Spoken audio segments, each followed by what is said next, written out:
Assalamualaikum warahmatullahi wabarakatuh.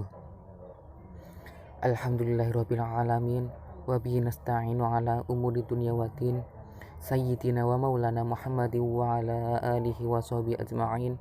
Amma ba'd.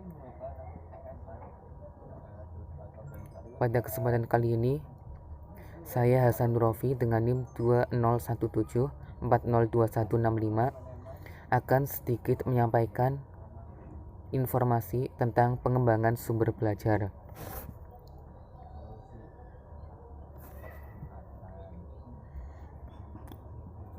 Pengertian sumber belajar.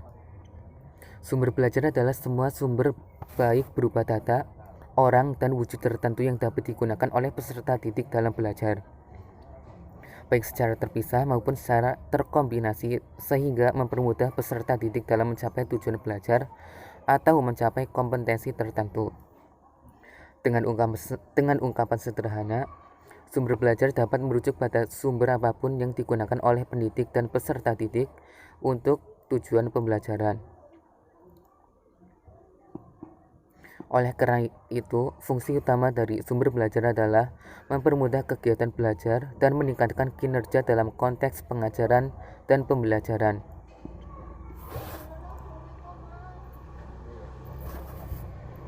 Yang selanjutnya, ada ciri-ciri sumber belajar. Menurut Sujana, sumber belajar mempunyai 4 ciri pokok. Ciri yang pertama yaitu mempunyai daya atau kekuatan yang dapat memberikan sesuatu yang kita perlukan dalam proses pengajaran. Jadi, walaupun sesuatu daya, tetapi tidak memberikan sesuatu yang kita inginkan sesuai dengan tujuan pengajaran, maka sesuatu daya tersebut tidak dapat disebut sebagai sumber belajar. Yang kedua, sumber belajar dapat merubah tingkah laku yang lebih sempurna sesuai dengan tujuan. Apabila dengan sumber belajar malah membuat seseorang berbuat dan bersifat negatif, maka sumber belajar tersebut tidak dapat disebut sebagai sumber belajar. Yang ketiga, sumber belajar dapat dipergunakan secara sendiri-sendiri dan dapat juga digunakan secara kombinasi. Misalnya, sumber belajar material dapat dikombinasikan dengan devices dan strategi. Sumber belajar modul dapat diri sendiri. Yang selanjutnya, sumber belajar dibedakan menjadi sumber belajar yang dirancang dan tinggal pakai.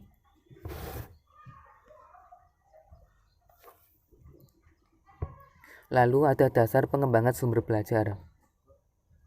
Perlunya mengembangkan sumber belajar di satuan pendidikan didasari oleh beberapa pertimbangan. Yang pertama yaitu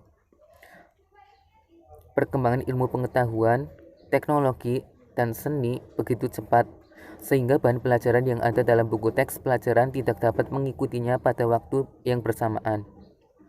Yang kedua, waktu yang tersedia untuk belajar secara tatap muka antara pembelajar dan pembelajar terbatas dan tidak cukup mencakup semua pokok bahasan secara tuntas, sehingga tidak mencapai kompetensi yang ditetapkan. Yang ketiga, masing-masing pelajar memiliki gaya belajar yang berbeda-beda dan tidak mungkin dipenuhi semuanya di dalam kelas. Yang keempat, pembelajar perlu dilatih mencari, menemukan, mengolah, dan menggunakan informasi secara mandiri. Yang kelima, sumber belajar yang ada perlu dimanfaatkan secara terintegrasi dan optimal dengan proses pembelajaran di kelas untuk efektivitas dan efisiensi proses pembelajaran. Yang terakhir atau yang keenam, yaitu pusat sumber belajar dapat dijadikan sebagai penggerak dalam mengatasi berbagai masalah belajar dan membelajarkan dengan cara-cara yang kreatif dan inovatif dengan berorientasi pada kepentingan pembelajar.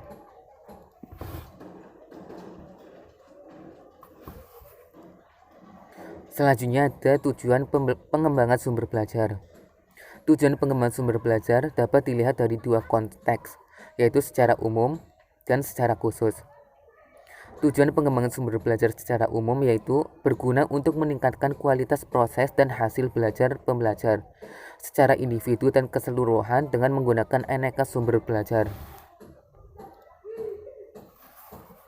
Tujuan Pengembangan sumber belajar secara khusus dapat dilihat menjadi 9 bagian. Yang pertama yaitu bertujuan untuk memenuhi kebutuhan pembelajar dalam belajar sesuai dengan gaya belajarnya. Yang kedua, memberikan kesempatan kepada pembelajar untuk memilih sumber belajar sesuai dengan karakteristiknya. Yang ketiga, memberikan kemampuan kepada pembelajar dengan menggunakan berbagai sumber. Yang keempat, mengatasi masalah individual pembelajar dalam belajar. Yang kelima, memberikan kesempatan kepada pembelajar mengembangkan berbagai model pembelajaran. Tujuan khusus yang selanjutnya atau yang keenam yaitu membantu pembelajar mengatasi masalah-masalah dalam mengembangkan sistem pembelajaran. Yang ketujuh, mendorong penggunaan pendekatan pembelajaran yang baru, kreatif, dan inovatif. Yang kedelapan, mendorong terciptanya proses pembelajaran yang menyenangkan.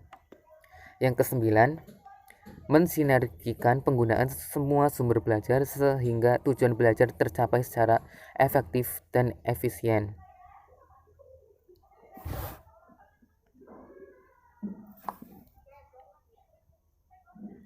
Selanjutnya mengenai komponen pengembangan sumber belajar. Dalam sebuah buku yang berjudul Instructional Technologies, The Definition and Domains of the Field, Aids membedakan 6 jenis sumber belajar yang digunakan dalam proses pembelajaran. Yang pertama ada pesan atau message. Pesan atau materi baik formal maupun informal dapat dimanfaatkan sebagai bahan atau sumber belajar. Yang kedua ada orang atau people, yaitu setiap orang dapat berperan sebagai sumber belajar dan bahan pembelajaran, karena dari seseorang kita dapat memperoleh informasi dan pengetahuan baru. Yang ketiga ada bahan dan program. Dan bahan dan program aplikasi merupakan suatu format yang biasanya digunakan sebagai program pendukung dalam menyimpan pesan-pesan pembelajaran, seperti buku paket, teks, handbook, modul, program video, audio, film, program slide, dan lain-lain. Program di sini yang dimaksudkan ialah yang berupa software.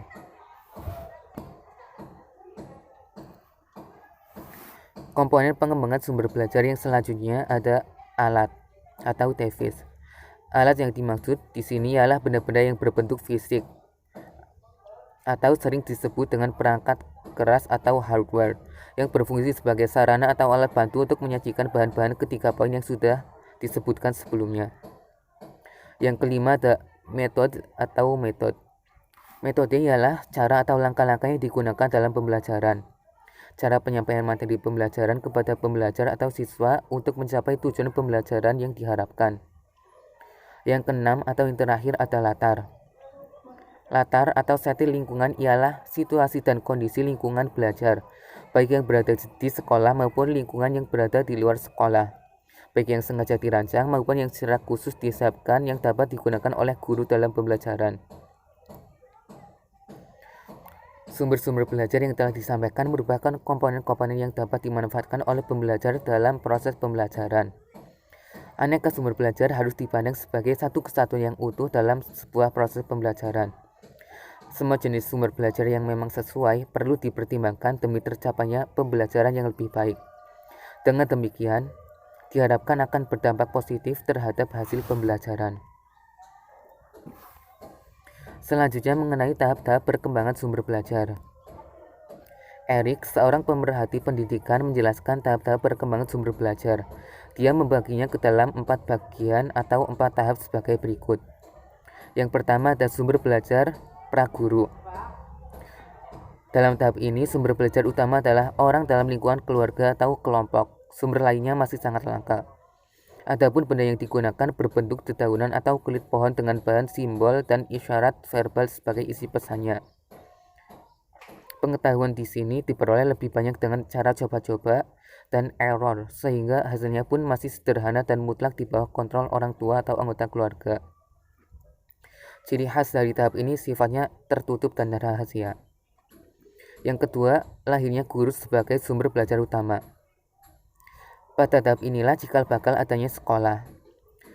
Perubahan yang terjadi pada tahap ini yaitu cara pengelolaan, isi ajaran, peran orang, teknik, dan lainnya. Jumlahnya masih sangat terbatas dan dominannya peran guru. Begitu pula mutu pengajaran tergantung kualitas guru. Adapun kelebihannya, guru dihormati dan kedudukannya tinggi sehingga menentukan keberhasilan pembelajaran.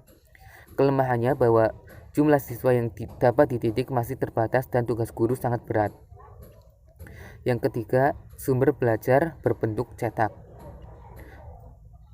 Tugas guru menjadi lebih ringan karena adanya sumber belajar cetak,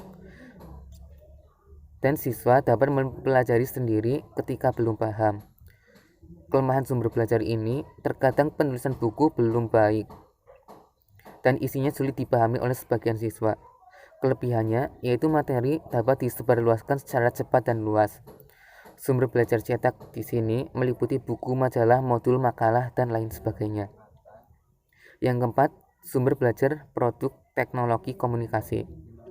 Sumber ini dikenal dengan istilah audiovisual aids, yaitu sumber belajar dari bahan audio atau suara, visual atau gambar, atau kombinasi dari keduanya dalam sebuah proses pembelajaran.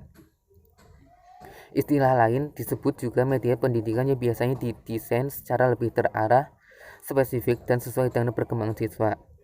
Contoh sumber belajar dalam tahap ini yaitu berupa televisi, CD, radio, atau lain sebagainya. Kondisi sekolah saat ini nampaknya masih sangat beragam antara perkembangan tahap kedua, ketiga, atau keempat.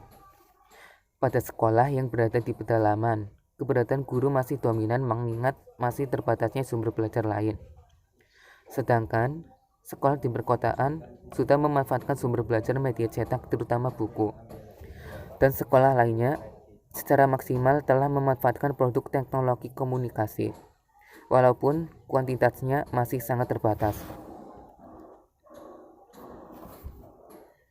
Demikian yang dapat saya sampaikan, kurang lebihnya saya mohon maaf. Jika ada pertanyaan, bisa dimasukkan ke dalam kolom komentar. Wabillahi taufiq wal hidayah. Wassalamualaikum warahmatullahi wabarakatuh.